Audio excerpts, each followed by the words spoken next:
Hello, beautiful beings. Welcome to Starseed Energetics. My name is Ashtar. Mission to bring you some of the highest frequency content, and that's facts. And today I have a pick a card reading for you. I just invested in this incredible filming equipment, this camera, for your viewing pleasure, so I really hope you enjoy it. This was actually a gift for you from me. I wanted to make a pick a card, and interestingly, the theme that I wanted to touch on was what is the lesson, the soul lesson of this relationship.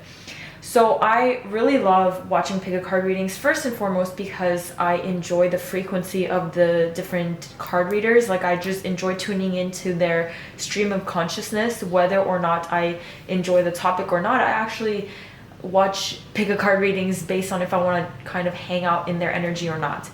But that being aside, I find that, relationship topics are really sought after in pick a card readings for a reason, because people really seek clarity. But a lot of the times, instead of going for, how is that person feeling or what should I do in this relationship, I feel that a very high level question that you can ask instead is, what is the lesson you need to learn from this relationship? And most likely, when you learn the soul lesson, the natural harmonious resolution just reflects, and then it alchemizes into a higher, expression of the relationship. So whether you're having challenges or whether you're, going through conflicts in your relationship patterns, first and foremost, turning inwards to look at what is the main lessons that this relationship is presenting to you, I think can be in a way that I can really serve people who need this clarity. So please go ahead and pick a pile.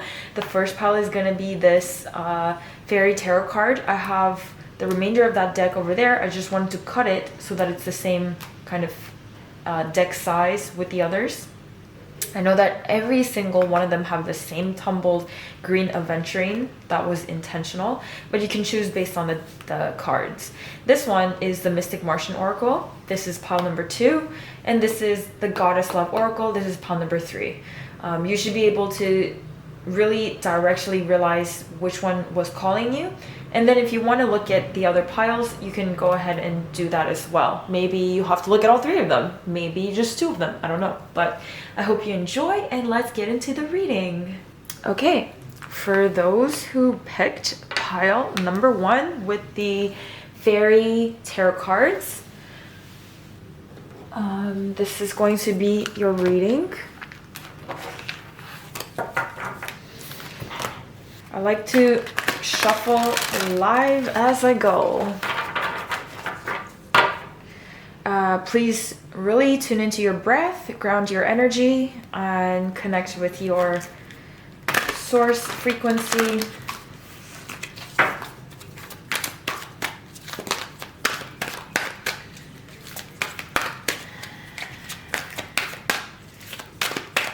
And taking full deep breaths throughout this reading. Whoa there.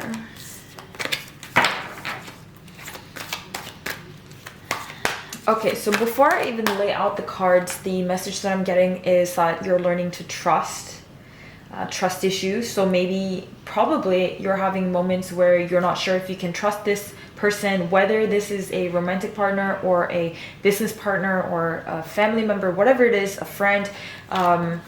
You have these moments where it triggers your trust issues, and sometimes you wonder if it's internal or if it's actually based on some kind of evidence, or maybe if it's like true intuition guiding you towards not being able to trust someone. But whether this relationship is trustworthy or not, the first and foremost, the foundational lesson you're learning is self-trust and trusting in the universe. So there's this saying, like, you shouldn't need to necessarily trust someone else or a situation unconditionally, because at the end of the day, the more important level of trust is that you're trusting that whatever path leads you, whatever situation ends up being, whatever relationship ends up turning out as, the more important aspect, the more deeper lesson is that you trust that this is for your highest good. You trust the universe that it's never going to put you through something that is not for your highest good, which it doesn't really, unless you choose to believe otherwise. And the other part of it is you trust that you'll have your own back if something goes off with a situation or a relationship, that you trust that you'll be able to make out of it stronger than you were before. And this is from Lisa Bilyeu. Lisa Bilyeu and Tom Bilyeu are like this billionaire couple. If you don't know who they are, they're just this, they founded Quest Nutrition together, and then they, sorry, I'm not even pulling the cards, but the messages are coming through. They they have Impact Theory together. It's this really admirable duo. One of the couples that I really can look up to in a lot of ways. And Lisa Bilyeu, you know, was there since day one before Tom Bilyeu became a billionaire. They built it together. But after a guy becomes a billionaire, how do you really trust that they will stay faithful? Because they have a whole plethora of new options. But, you know, thankfully they're still going really strong, really divine union. But one of the things I remember her saying in their episodes was that she doesn't need to trust totally that the partner will be faithful for the rest of his life, because that's out of her control. That's somebody else. That's another, you know, field of energy. And so what she needs to focus on is that she'll trust that if that ever happens, that she will be more than okay to go through it with, you know, the inner strength and the lessons that she's going to learn. And from that space, you don't require the other person to be or act in a certain way. It's out of your control and it's going to drive you crazy. So I feel that you need to kind of rewire your need for someone else to be unconditionally trustworthy, knowing that that's just the nature of this life, of this physical reality that we're living in the third dimension. The nature of reality is not exactly constant and stable. That's the nature of this field. And that's just what you should be able to come to terms with, at least until you decide to explore another realm of being as your main modality of conscious creation. And so another stream of recommendations that I can give you is like Osho has a lot of books about this, like about intimacy and trust, and how if you were fully able to totally trust that someone would be unconditionally predictable, then that relationship would not really appeal to you from the get-go. Like you wouldn't really find it attractive. You wouldn't really find the excitement and like the chemistry that you are drawn to something that is less predictable. So, you know, you have to really accept that there's a good kind of adventure that comes with reality being unpredictable, and at the end of the day, it's not one specific person or situation that you need to be able to trust unconditionally. That's just demanding for the weather to stay the same every single day on the earth, or, you know, just demanding that everything, like, that's just not how reality works on this level, you know. So I feel like something like that just needs to be recalibrated on your part in terms of trust. I'm hoping that the reading will not be as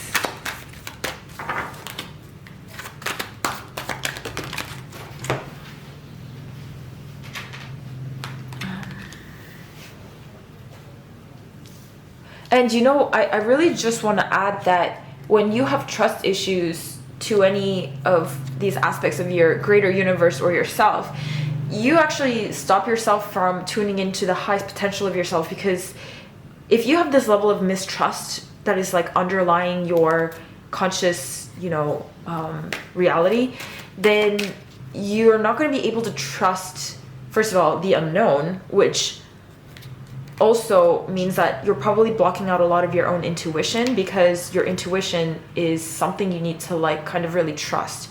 There's no evidence on your intuition. It's just intuition, you know what I mean? So I feel that this is a simultaneous progress of you opening up to more full-blown intuition and navigating through with, you know, hyper dimensional sensory perception.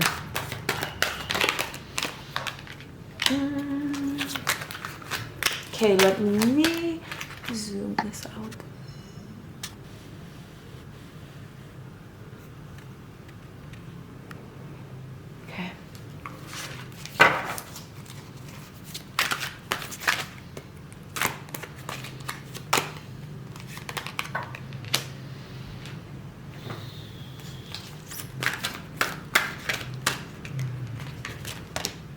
All right, so here is where I'm going to interpret the cards so far. You have awakening as your base energy. This is your need to change the way you're looking at this whole situation or this whole relationship. I think you go back and forth between like making conclusions about this relationship, jumping to conclusions, or trying to come to some sort of an arrival within the relationship. But that's not really what is your lesson here. Your lesson is to be able to perceive this totally from a higher perspective and realize that this is way more than a surface level relationship where there is some sort of an end goal. And I think that's one of the biggest misconceptions about what conscious relationships really are. It's not really about finding the perfect partner and creating a stable relationship. It's so much deeper than that. Every relationship is a valuable tool, and whether this is a romantic union or a business or friendship or family, every relationship needs to be looked at with a magical perspective of like, what is this possibly reflecting in the field of my consciousness? Because every person, every relationship has so much valuable lessons that are hidden underneath the dynamic. And so I feel that there needs to be a really drastic shift in the way you feel about the challenges in this relationship, and almost being able to be accepting and grateful for the way it is at this moment, even if it's really challenging or slow moving, or even if there's conflicts that constantly arise that you're not really sure like how to resolve them. Just being able to pause and regroup and be able to tune in to the state of this current dynamic being a valuable tool for self-transformation, and stop needing to like jump to a conclusion or wanting to take a shortcut through this lesson, because there's a part of you that just wants to either like avoid the lesson and just get to the final stop, like, which there is none. Even if you end like this, the resolution of this conflicts, you're not gonna come to a point where there's nothing more to learn. This right now happening, you cannot shortcut through the dynamics that are unfolding right now. And I believe that one of the deepest lessons that you do need to learn is that you just need to let it unravel at its own pace without needing to, be as efficient as possible. If it's gonna take its time, it's gonna take its time for a reason. If it's gonna go back and forth, there's also a reason for that. But there is definitely a resolution of difficulties with all of that being said, because I think this is simultaneous. I think you are gaining a new perspective, and this is an end of a codependency, which is so interesting. It does show that in this relationship there was a lot of codependent dynamics, and the reason why it was taking so long is because this codependent dynamic is not just coming from you. This is generational codependency. This is breaking patterns of generations of your, like, literally like your ancestors or even your past lives or whatever you want to relate to as this accumulation of energy of codependency and breaking this pattern. And so it's really not as simple as you may see it as, just end it if it makes sense, or continue to build it without, seeing the truth of the reality for what it is. Because I think one of the things that you are prone to doing is you are prone to perceiving the other person with a completely projected facade of how you want them or how you prefer them to be. And then that other person almost has a way of playing into that projection as well. And then you just have to see it accumulative of everything that it is, which is like that person's energetic dynamic, that person's past. Not that you have to be hung up on their past, but just observe it as a pattern of like, how is this person's layers of patterns emerging and how do they behave. So if you could just look at this dynamic and this person as like a wave patterns of behaviors, energies, and triggers and emotions and thoughts, like just looking at it from a stream of data. Not that you're looking at this like a robot, but as you learn to integrate like your feelings with this observant perspective of being able to see the situation for what it is, I feel that it's really truly a path of awakening to, first of all, this is celebration. This is actually has to do with communal happiness, like communal joy, celebration, and setting a foundation for, so whether this is with this person or on your own, there's a great promise of being able to really build something foundational that can last for a really long time. But it first comes with your shifting of perspectives.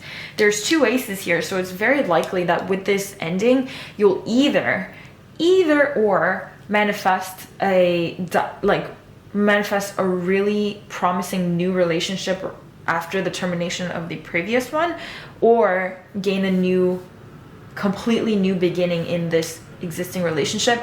But something is definitely dying out.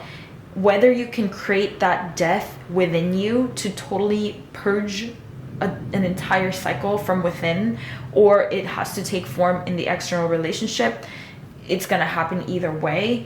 And it's kind of both of the co-creative decision to choose which one is more viable at this time. But the end outcome of your inner frequency is going to stay the same.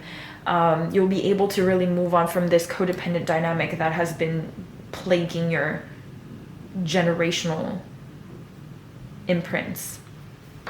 It's like if you have parents and the types of decisions that they were making with their romantic partners, or like even your grandparents, there's just this generational pattern of not being able to break free from these relationship dynamics. Again, whether that is with a romantic partner or a business partner or a friend, you're actually breaking through that right now. You are. All right. That seems to be the lesson. And the lesson, to put it simply, once again, is not to be hung up on the surface manifestation of the relationship, but to be able to see, conceptualize relationships themselves from a completely different level, and being able to see like what kind of internal alchemy that you can perform using these relationships as a mirror to yourself. And then the resolution, it doesn't necessarily, you don't have a preference of if it's going to be within the same dynamic or just creating a new one. The end result is the same in terms of your fulfillment and the harmony that you're creating. 4 and 4, April, obviously, April is a good month that I think you're going to be seeing a lot of clarity around how this will manifest and like play out, whether like in the surface reality. And this is, what I was saying is like you being able to really tune into this higher mental faculty on navigating through relationships. So the end outcome is very promising. 1 for each pile.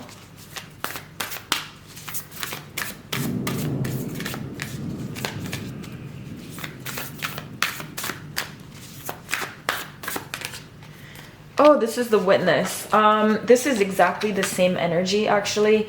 It's asking you to stop jumping to conclusions. I'm gonna say it again. It's the same freaking card, same message. stop jumping to conclusions and needing to make a decision right now, or like needing to decide, like, and needing to chase after the surface resolution. You keep chasing after a surface resolution as if like ending this relationship is somehow going to resolve to the higher lesson, or, you know, picking it up, or needing to change something, or controlling. I think one of the biggest things is like you're releasing control of how relationships, you know, kind of flow, because relationships are one of the deepest tools to learn how to flow with life. It's a very deep co-creative process, more so than any other manifestations in the whole world. Like, a lot of manifestations are more kind of intentional from your part, but when it comes to a human relationship,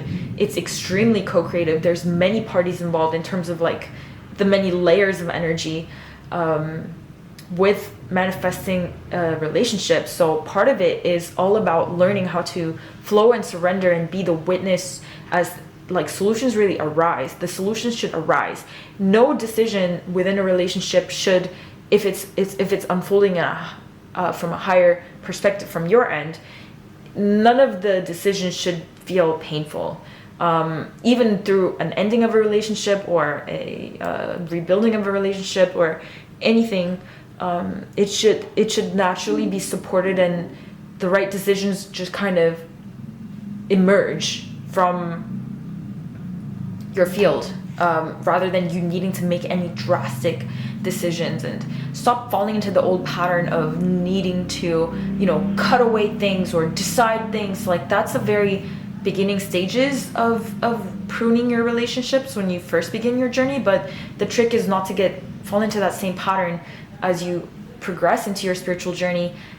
You are way past the point of needing to, you know, do these brutal endings and pruning the weeds, and it's more gentle and subtle at this point. So you're learning to witness, be a witness to your own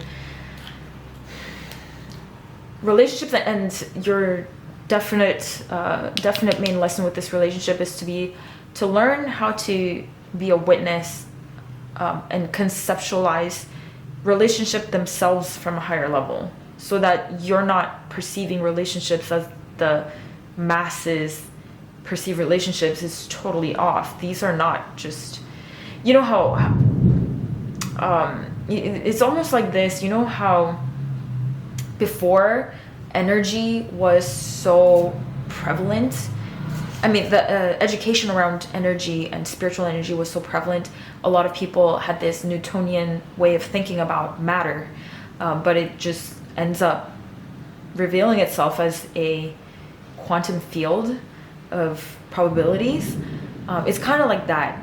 A lot of people are currently perceiving relationships as this fixed, like, you know, surface type of object, and it's not. It's something much more flexible, and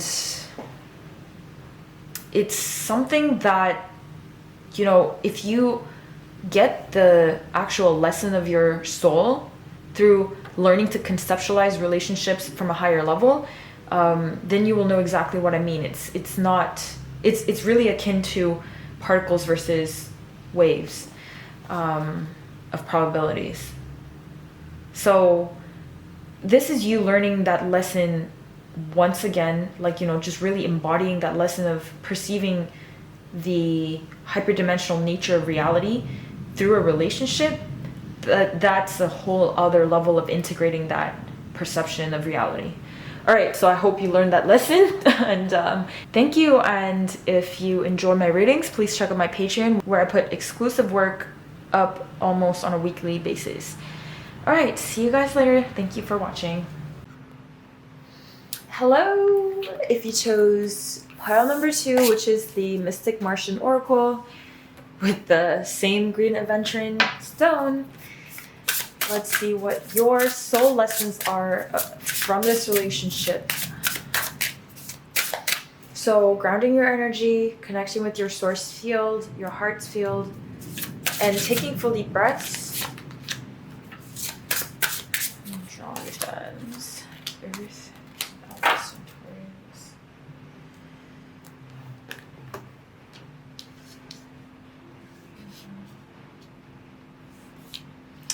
All right, so this is a really interesting message you have with this pile. So you're obviously a very high density being. And so the mechanics of a relationship on the human level is going to be very complex, and it can be simplified, but it cannot be witnessed as the same dynamics that a lot of other people with less of a high density anchor point in their consciousness to experience. Everybody has the same level of, unity on the source based level, but some souls just happen to have many more consciousness anchor points in a higher density, in a parallel manifestation, or just like their overall bandwidth of their soul aperture, so to speak. And so for you, your primary soul lesson is to learn exactly how to harmonize these different aspects of yourself and how your free will plays out in the grounded material realm.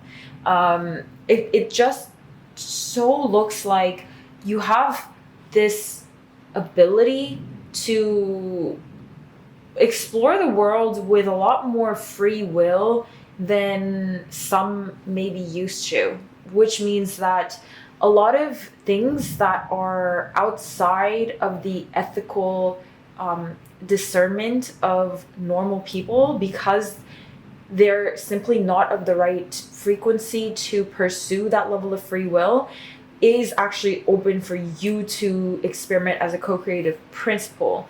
A really interesting example that I can give is if someone were to be given the option to be totally, freely, unboundedly themselves and express whatever it is that is deep within their instincts, and that person happened to just be a dense individual at the same time, a lot of the decisions that they would be making are out of alignment with the greater harmony of the universe. I can give the example of Osho, who I think is a very interesting manifestation of this ironic combination of an extremely high level enlightened consciousness or facet of mental cognition that is able to attune to the higher mind, but at the same time is combined with a very low, dense, animalistic instinct, and then it ends up being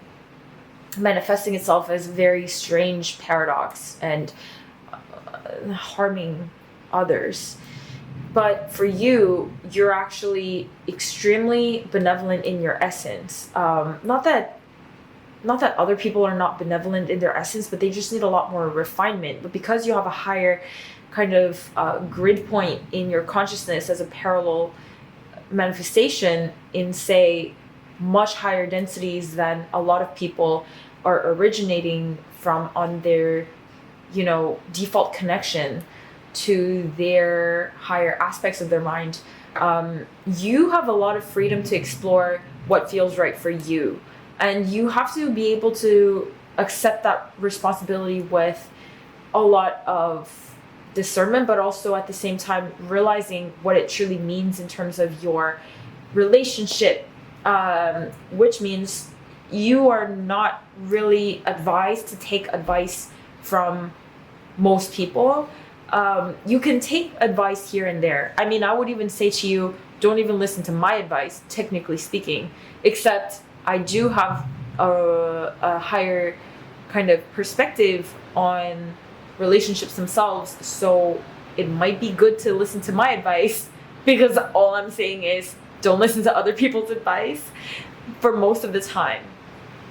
You can take bits and pieces and integrate it how you see fit into your relationship, but you cannot walk the blueprint of what other people have done to create their divine union or divine friendship or divine business partnership or whatnot. You're going to be exploring exactly how this interesting facet of your consciousness expresses itself And you're creating your own rules in the way you do everything. It's not just about relationships. You're creating your own rules when it comes to your work, your purpose, your money, your nutrition. Everything is flexible and intuitive for you because you're very you've got an interesting eclectic mix of parallel lives or consciousness that is playing out, that can't really follow preconceived notions of how things can work. So it might be very tricky for you to navigate through this relationship. I think that if you seek advice from things like tarot readings or from things like content that teaches you how to have harmonious relationships or how to apply these principles, but you need to do a lot of critical thinking when it comes to your relationship. That is your main kind of main lesson from this relationship, because most likely you are having quite a bit of conflicting viewpoints when it comes to your internal landscape on how to navigate through this relationship. And then you're probably manifesting a lot of external confusion that is giving you different directional points. And then you're going to come to realize that the external reflection or advice that you tend to attract is in season for the phase that you're going through in the relationship. And you actually create the advice or the reflections based on how you feel, how you want it. But most importantly, the question is, what do you want? How do you want things to progress? What do you want to experience? And I think instead of thinking, what am I supposed to want? You have to do some real deep reflection on, what do I want to experience? And dropping all guilt from what you truly want to experience. If you actually want to experience not being sure and being confused, that's totally fine. But I think there's a level of yourself that really wants to keep things in high integrity, that really wants to want the right things. But the point is, this relationship is teaching you there is no right thing for you to want. Everything you want is basically trusted from your guides, even from your, like, whatever higher facets of your consciousness network that you turn to, whether that's, you can say that as your higher selves or your councils or your ascension guides, angelic realms, whatever you turn to, your galactic team, your whatever, your the higher facets of your consciousness, whenever you turn to them for what you should do about this relationship, or it's going to be also in your life in general, like, but this relationship is teaching it to you on a deeper level because it is so visceral, how it reflects so immediately, is that there's nothing you're supposed to do or supposed to want. You're at a level of co-creative abilities or co-creative like access with the collective field or the Akashic field that you're free to choose what you want. And this is, I'm going to say it for one more time. You're not supposed to want certain things. There's no guidelines on what you're supposed to want. You're free to want what you want. So it's really about tuning in and honoring your desires and not judging your desires as like, is this coming from my soul? Is this coming from my ego? Knowing that everything is kind of really aligned. I would even say that at your point, at your level of navigating through this construct of reality, you're at a point where even your egoic desires are pretty well aligned with your higher desires. Like, they have a different tone, they have a different frequency in terms of like how it expresses its own desire. Like, maybe it's a little more dense, or it's a little more fiery, maybe a little more intense in its expression, but essentially it is completely aligned with your higher will. And that's not a level of playing field that a lot of people are on, but for you it is. And eventually other people will get to that level of co-creation. But for you, it's more about what do you want and trusting what you want. You have to trust what it is that you desire. And always be open to recalibrate. Like, what do I want now? What do I want now? Don't fall back into the pattern of thinking you want the same thing you did, say, a week ago or a month ago. Always be curious what you want now. As a more evolved being, you're constantly evolving, you're constantly shape-shifting. That's the thing with Andromedan's interface, is that you shift. The essence of you remains the same, but your many layers of your bodies shift, and you experiment, and you're curious, and this is the nature of your essence. And so just be mindful of not projecting what you want to experience from what you want to experience a few weeks ago or a few months ago. But again, trust what it is that you desire. All right, I want to read for you some tarot.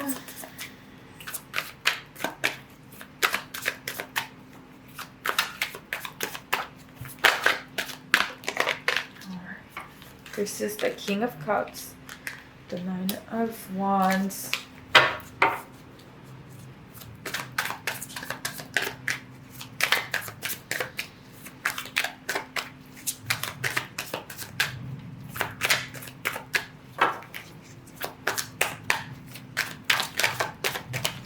and I think there's a lot of desires that are suppressed within you in a lot of different ways. It's not just with the relationship, but with maybe creative expression or manifestation goals, for the lack of a better phrase. You are really afraid to pinpoint exactly what you want because you really have this desire to be good, this desire to be ethical, which on a higher level of evolution, it's all based on context and it's all based on intention. So really there's nothing that's wrong for you to want, and don't be afraid of what's going to come out as a desire if you truly tapped into it. I think there's a part of you that feels like, well, if I dare to desire everything that I want, what if those desires are dark, for example? And then you're really afraid of tuning into that desire frequency in general. But I can assure you that, first of all, if there's a dark desire and it's suppressed, it's even worse than uncovering it, because at least when you uncover it, you can transmute that dark desire to see what is the alchemized version of this desire. You can always alchemize it, but when you suppress it, it's like you can't really do anything with that. It's going to just explode with volatility. So it's better you just explore your desires and see where that takes you, and take small steps to figure out what it is that you want to experience. And then, maybe if you have this other fear, like, will people still accept and love me if I pursue this desire, or if I go exactly for what it is that I want? There's a fear that you're afraid to pinpoint exactly how you want things to be.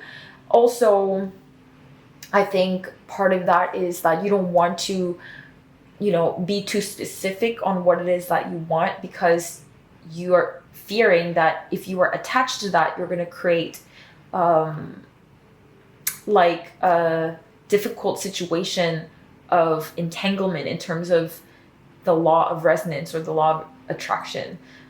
If this makes any sense to you, you're afraid to label, because you know that what you want will set into motion. It's almost like you don't want to be too specific, but you can always have this intention of having an open field where this feels like what you want, and then you're open for it to pivot and change and become flexible, in conjunction with the various different fields of your own consciousness. So it doesn't have to be okay. Here, let me try to phrase this in a better way so you can relax into being specific. Number one, you can always intend this or something better, and this is a good lesson from many different ways of looking at manifestation. It's like this or something for the higher good, if not this, right? And the other part of it is there's a difference between being specific and being attached. The toxic energy is on being attached, but not specific. Specific is good. Specific creates a frequency bandwidth of, if it's not exactly that, you still have a good calibration on what you think it is. And then if it misses the mark, you can recalibrate. But again, do it with an open field of intention where you command energetically this or something higher if it's available, higher for the collective good. So in terms of this relationship, this is what it's teaching you. If you're having challenges or conflicts, or you're not really sure how to navigate, you have to be comfortable with feeling into your desire, feeling into the lower chakras, and feeling into your higher chakras, for the lack of a better terminology, and aligning like how is the ideal resolution or unfolding of this relationship, and how would I love to see this play out. And you can go ahead and kind of play with your imagination to see how you would love to see this unfolding, and then be detached, or just have this intention, and or both have the intention that you're open to this not being the exact way that it plays out, but you're just putting out the estimate calibration of how you think you want this to go, and then focus on the feeling of how that makes you feel, instead of the specific details that you've conjured. Your imagination is a toolkit to calibrate the frequency resonance, but it's not really necessarily that the exact details have to be the way in which that frequency manifests. All right, so all of these different cards, there's a lot of wands, there's a lot of fire. So I feel like some of the things that you're really suppressing here is passion, or even like sexual urges.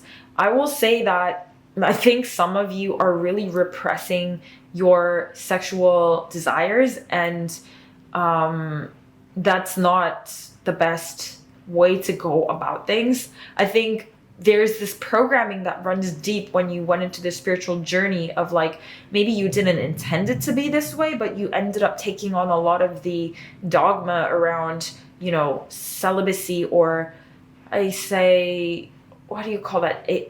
Ascetic lifestyles. And I think that you've done a good job of, you know, releasing yourself out of that, because your energy is generally more open and flowing and free here. But it still feels like there's a subconscious programming running that you can address now about, specifically about sexual exploration or expression, or what it is that you really wish to explore in terms of like your sensuality, the energy of your sensuality as a physical embodied being. And it's really totally fine to lean into whatever you think that is, whether that is with different partners that you think you might be attracted, and you're totally suppressing that you might be attracted to certain groups of people, or that certain particular person, or that you're afraid of exploring fluidity in gender, or maybe even just like with yourself, like self-pleasuring. I don't exactly know how this is manifesting for you, but what I see is that you're just this like volcanic passion waiting to erupt, for you to like just really be able to free yourself into expression of this. And you don't necessarily have to act on it, but at least you can explore it in your mental and emotional levels. And then when you're ready to explore it on the physical, you can. And maybe in some cases you don't even have to go to the physical level, but at least you need to visit it. If there's like a tendency for you to be curious, you need to just at least feel into it, and then it can just like get out of your system. But I do also feel like this is not just from you, but this is just like a collective energy that you're tapping into, specifically perhaps with your family patterning of like totally suppressing. This is just so much. These are all ones. And then just there's this dry freaking tree here. So, you know, I'm just gonna add this here. I always say this to people who, you know, are single and don't really have any sexual partners at the moment. It's really important to honor, first of all, like self-pleasure, and also you can get a massage like once in a while, like regularly actually, not once in a while. Always get this like physical component of touch that is carrying and releases serotonin. Unless you're currently exploring, you know, celibacy, which I absolutely honor. I think celibacy is a really great exploration to delve into. But unless you're consciously tuning into that frequency of celibacy and being able to transmute sexual energy on a very highly disciplined way, a lot of people who are going about celibacy are not really doing it properly. Like, it's just pent up energy and suppression and repression, rather than being able to actually open that up and shooting that through your higher centers. A lot of people are just like getting it stuck. So I think this message is for some of those people. And if that's not your case, then it's definitely around like you really want to explore different aspects of relationships, or even within the same relationship. Perhaps you want to explore different dynamics in the same relationship, or be open to different, you know, different ways of relating to the same person. And then you're really afraid to just like let that out or let yourself go there because of the preconceived notions of what relationship templates should be. And this could even be the other way around. Like, maybe you're conditioned into thinking like you really want to be fluid, you really want to be open, and maybe even like polyamorous, or just like totally detached. And that's the polar opposite, like the antithesis of like, you know, this ascetic lifestyle, or somewhat of like a monogamous relationship. And then people just go all the way to the other polarity. But maybe if you're so detached and you are so explorative of different subjects of love and affection and intimacy, or friendship, or whatever, maybe there's a part of you that really wants to explore monogamy, or like this stable grounding of going to the depths of a relationship with one person and seeing how liberating that feels, because liberation can be found in both polarities, depending on how you approach it. So it could really differ for everyone, and you have to just really tune into the message to figure out what it is for you. And maybe you're just confused what you want in general, but the whole point is you're free to explore your deepest desires. Do not be afraid of what is hidden underneath.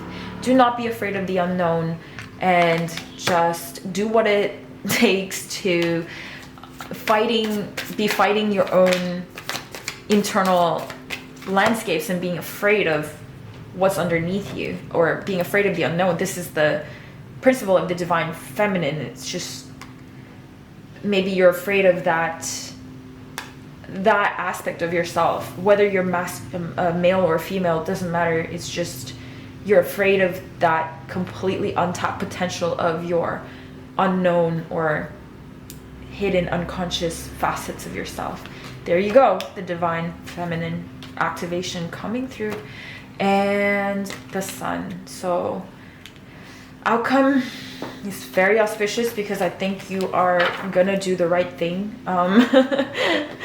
Gonna do the right thing after you read this, got this little message, and I think you're well on your way to embrace and hold space for bringing light to this, basically bringing light to the unknown, bringing light to the bringing light to the unconscious parts of you that you kept suppressing. All right, I really hope this reading has been helpful. If you enjoyed my transmissions, please check out my Patreon. I post there up to once a week if you're on that highest level tier. Thank you so much for hanging out with me, and I hope to see you soon in my next video. Bye. Hello, beautiful beings, starseeds who chose this pile, Goddess Love Oracle, pile 3, with the same kind of crystal for every pile. This is Green Aventuring, if you're into this. Let's see what your message is, what your soul lesson is that you're meant to learn from this relationship dynamic. First is generosity, be the divine flow of goddess nature. Second, we have wisdom.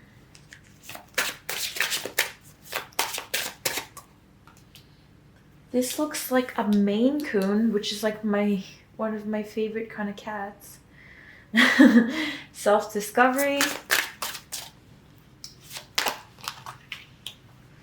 Shelter.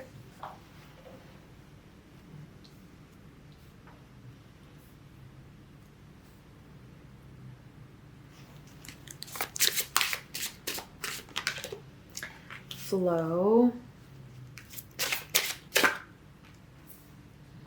And harmony.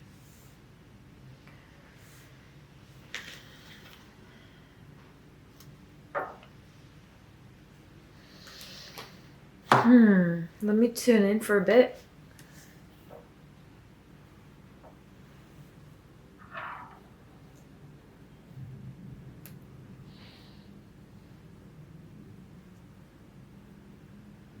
I feel that there's this deep healing occurring between your relationship to the universe, the ever-flowing intelligence and generosity of the universe, and the relationship of you being that conduit to everything else in the world, to every other field in the world, and being able to trust that as you generously give your wisdom and your frequency without being attached to how are people balancing this out for me, you really learn to discover deeper and deeper aspects of yourself, and more will flow to you.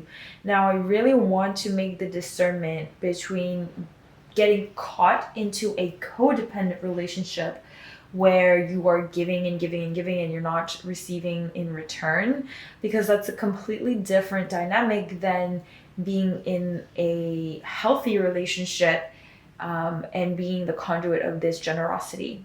So when you're in a codependent relationship, and then you're stuck in this pattern of needing to give and needing to save and needing to help, then it's a leakage of energy, and it doesn't really free up any space for you to receive even more, for it to flow even more. But when it's a healthy relationship, you're able to just really be the conduit of the benevolence to flow through you. And this is a lesson you are learning, is to either set the right boundaries within relationships to ensure that this is not a codependent and kind of like this self-perpetuating dynamic, but that the dynamic itself ensures that you can get a return. So a really good example I can give is any professional relationship where you are giving monetary exchange to a person is one in which you can kind of really rest assured that there's obviously going to be less codependent dynamic, because there's this concrete boundary of financial exchange. That's an example. But even within these financial exchange, it has to be well harmonized with the intention, and also if the amount that is being exchanged is in balance with what is being received and the self-perception and self-worth of that dynamic. If the other party is able to learn and grow and be able to reciprocate in their own way, you'll know. But I think a big message here is to be able to learn to choose the right container in which you can thrive, being a complete generous conduit. Because if it is with the right people who are sovereign, who are evolved and who have the right intentions, then you can have the freedom to be this generous conduit of flow of abundance and wisdom, and be able to catalyze the evolution and the betterment of the other person. But I think one of the lessons is you need to know how to choose the right container. And if it is the right person to practice that with, it's your learning lesson right now to see what makes for the right person for me to be this free-flowing conduit, because it's not going to be with everyone. A lot of people are codependent in their own energetic field, and so it's like, how do you expect that person to show up fully and be able to, hold space for you to be this generous conduit? And when you meet the right people that allow you to be this generous, free-flowing conduit without like hooking themselves into you, that's actually a gift. Because when you are able to give freely, and this is one of the Kabbalistic kind of dynamic that they teach, not that I'm like super dogmatic about Kabbalah, they have a lot of wisdom, right? And one of the things is like, if you have something of value, it is of the universal law that you have to give freely. And however, it has to be with the right container, right person, right dynamic. So that's the main lesson you're learning from this relationship. Perhaps maybe your boundaries are pushed or violated, or you're just learning like how to set the right dynamics and boundaries with different people, and or just being able to choose the right person in general. And being able to see, is this relationship able to transmute itself to a right container, or does that have to go? So I think this is a very healing period of time when you're realizing you're totally able to be yourself. Because your nature, your actual nature is to give freely. That's your essence. Like, you're a very generous being. You're meant to be this conduit of the universal abundance. And this is how you create more abundance. It's like, you generate abundance, and you can share and resonate that generosity to all those around you. Just handpick what is around you, and handpick the dynamics so that you can truly thrive to be this this vessel for universal flow, universal wisdom, and universal abundance, generosity. And so it's one of harmony. You are finding harmony, and it's one of really exploring yourself, because you're learning so much about yourself through this process of figuring out how to create the right environmental dynamic for you to thrive and totally be yourself, your divine conduit self, right? And feel safe in that container. And it's one where you're healing a lot of betrayal issues, where maybe some people took advantage of you in the past, some people maybe stole from you in the past, maybe just totally took advantage of this nature, this parasitic kind of people or situations. But it's a healing time when you are feeling super empowered by learning that now you can really choose your environment. And not only you can choose your environment, but you can also mold it into the right form of like a network to support you in being your divine feminine self. I don't know why I'm reaching for this deck. I wasn't planning on it, but I'm gonna reach for this deck because it's coming out. And then I will go for this one, which is the Shaman Oracle.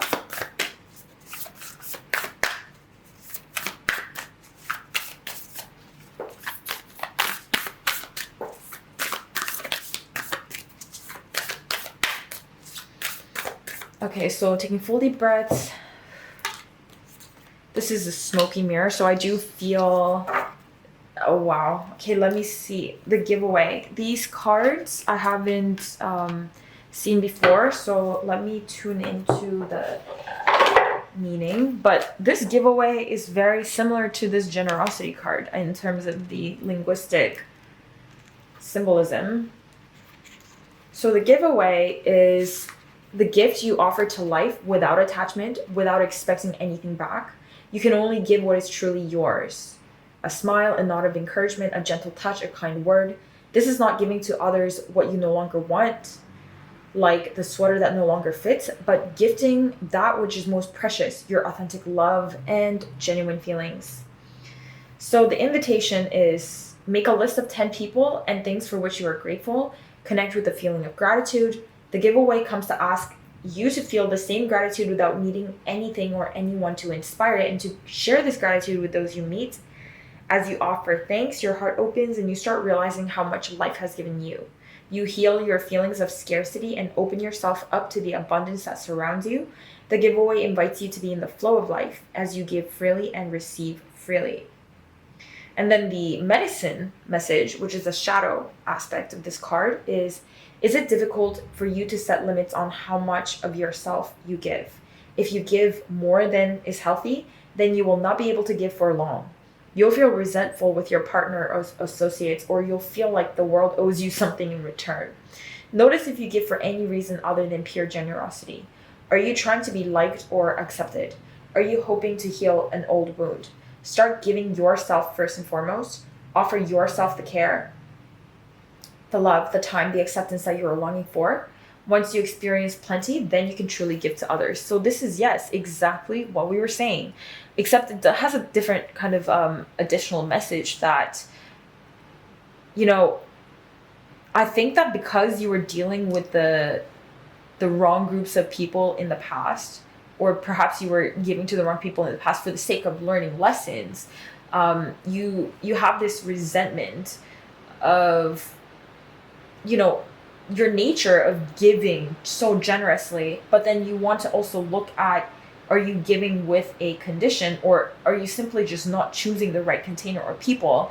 There's this saying from Sanaya Roman, like there's a book from one of her channelings that talks about, if you constantly feel drained and you constantly feel like you're being taken advantage of, and that what you're giving is not being appreciated enough, that means you just chose the wrong person to give to. Like, you chose the wrong container. If you are pouring oceans worth of water into a teacup, like, what do you expect, kind of thing. So this, it's really about healing that relationship you have around giving and being of that caliber of light to people. It's like you're learning about boundaries, you're learning about context, you're learning about giving freely without expecting something in return, but at the same time finding the right space and time and place and people that you can practice that.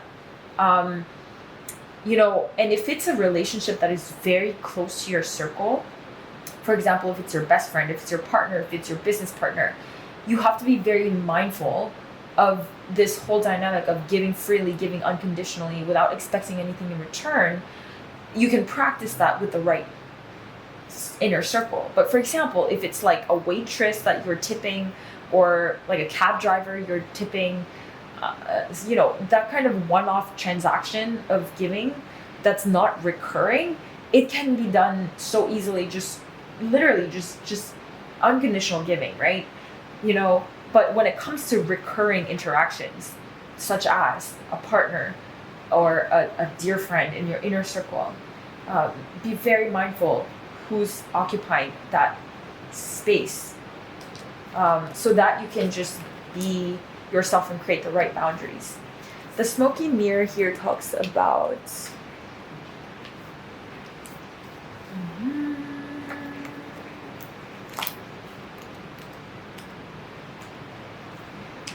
represents the aspects of what is implied yet cannot be immediately known in the world, the mystery of how things come together and how they fall apart without obvious causality. This symbol also represents the shadow of the human psyche, the parts of the self that one disowns. The smoky mirror can represent a state of denial or inability or refusal to see the truth. So I feel that this is talking about this aspect that you are healing from deep within, like this kind of shadow, deep shadow work around this giving. And perhaps you had this dynamic of someone plugging into your energy and just siphoning off your energy, and this is how you spent majority of your childhood, I think, for a lot of cases, if you chose this pile. And you are healing that and making amends with that aspect of your reality.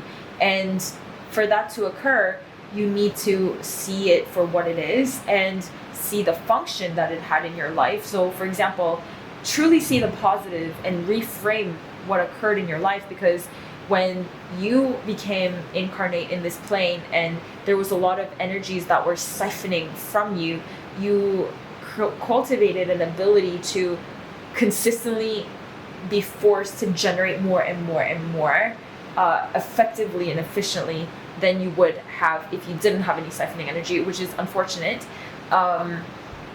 Do you know, to a degree of where the output is like super consistent. And I'm not saying that's the ideal way to live, because I don't think anyone should need to do that, but somehow it really sharpened a specific skill set and your ability to generate and utilize your energy. So now it's kind of like, okay, you can keep that ability to generate on a physical scale that you couldn't have possibly learned in such a short span of time if you didn't have these parasitic entities or, you know, potentially family members in the past. But you can now get rid of that entire toxic dynamic, that codependent dynamic, and just keep the lesson that you learned, which is how to generate almost on an infinite channeling scale, because you've been trained to on the physical realm. And without that experience, again, like, there's no way you could have mastered it so effectively and efficiently through that density that we just lived through. So maybe if you're born in a higher frequency density, you won't have to put up with that kind of lesson, but you know, you just came through some of the densest periods of time-space continuums, and from that you really sharpened a very niche specific skill of utilizing energy and getting to know it at a very core level that you couldn't have possibly learned. So I mean, just if you have that kind of past where someone was literally siphoning your energy with a codependent or even narcissistic dynamic, then it's time to honor that, forgive that, and release that, and know that you have a gem inside of you that you learned how to really manage energy in a way that creates a surplus, but now you can really dissolve away these parasitic dynamics that you became literally addicted to. And so whether that means in the relationship you will transmute it or, you know, release this, it's secondary to the main lesson you're learning, which is how to be that divine conduit of infinite flow, and learning how to tap into that from a very specific way that you learned how to do it, and then dissolving your need for that toxic dynamic. It's very possible that if you have these dynamics with people and you truly learn and shift inwards, you will just no longer have to deal with this type of siphoning, whether it's a workplace, maybe an organization is siphoning off all of your creative energy and not giving well in return. But you know, you have all the power to shift that around and turn it around and claim everything back to you. You're under no victimhood circumstance. And so, okay, I will read the karmic cards as I mentioned.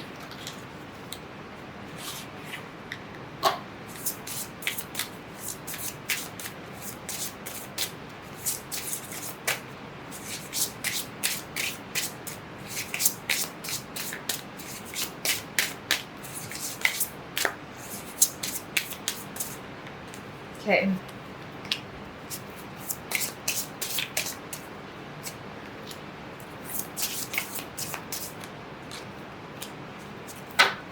This. is gonna be like that. Let me just clear this.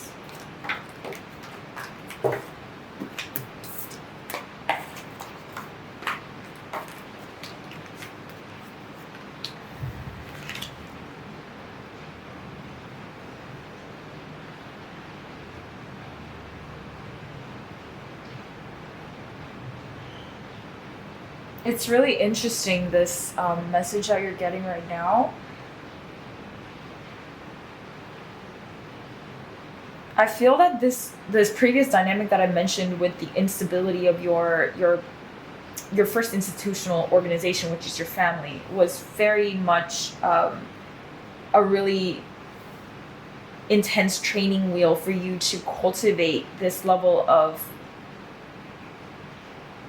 drive or motivation to catapult yourself out of the density that you had to kind of learn through. And, you know, I'll say this, like, from our previous age, all these people who had to go through this type of dynamic in the early years, they somehow cultivate this sense of lack of self-worth in their just pure state of being, and then they feel like they have to accomplish this grandiose vision in order to deserve existence, basically, if that makes sense. And I feel like it's possible that you had that you felt like you had to accomplish something in order to, you know, deserve to exist, which just feels like you're not enough just by being, which is not the truth at all. But it's an interesting way that your soul translated the bandwidth or the breadth of your vision that you came in here with, and somehow that had to energetically encode itself into your field. And one of the only ways to do that was to go through these dynamics and learn through it, and learn how to like have this vision that is so transcendent of the current situation of self and the collective, actually. And now that you tapped into that level of envisioning so outside of the box, you are free to just release all these dynamics and still keep that level of envisioning and still keep that lesson that you learned, which is so precious. Like, if you just came in here and had no source of this energetic imbalance, then you wouldn't have that much of a catalytic transformational drive towards something so transcendent, if that makes sense, you know. And I'm not saying that the future generations who are born under more light-based densities condition of the earth are not going to have this level of transcendent vision, but that's a total different subatomic physical playground. Like, that's not the playing field that you signed up to experience for this particular asset of a toolkit that you now get to put into your oversoul and literally process it into the field. And you have this for the entirety of creation in infinity to be able to catapult out of densities. Because when you're in high densities, like say 10th density, 11th density, there's no desire to move or evolve or innovate. And so this was part of your service to the entire like soul matrix that you have, your soul network. It's like, even on the higher densities, you can now outsource that lesson that you learned, integrate that lesson that you learned here, going through all of this, you know, very imbalanced dynamics, and finding that drive, motivation to innovate. And it now just creates a domino effect in all of your different dimensions. And so with that in mind, you can just forgive this lesson and be grateful for it if you can. And so this is exactly what you're learning, and the outcome matters little, because as you forgive this lesson in general of that imbalance and that being that conduit of generosity, and needing to learn the hard way how to set boundaries and what the context is, the bigger picture is that your entire dimensional matrices are rewarded with this lesson that you just learned as a human. So when you focus on that, I think that the relationship, whatever this is, that is just reflecting this lesson that you just learned, that you're just finishing up, that it will just transmute all of the different facets of it. Okay, I really hope this has been helpful. Thank you so much for spending time with me and watching this reading. And if you like my style of transmissions, you can check out my Patreon, where I post almost on a weekly basis, actually always on a weekly basis if you're on that tier. And I'll see you guys very soon in my next video. Bye.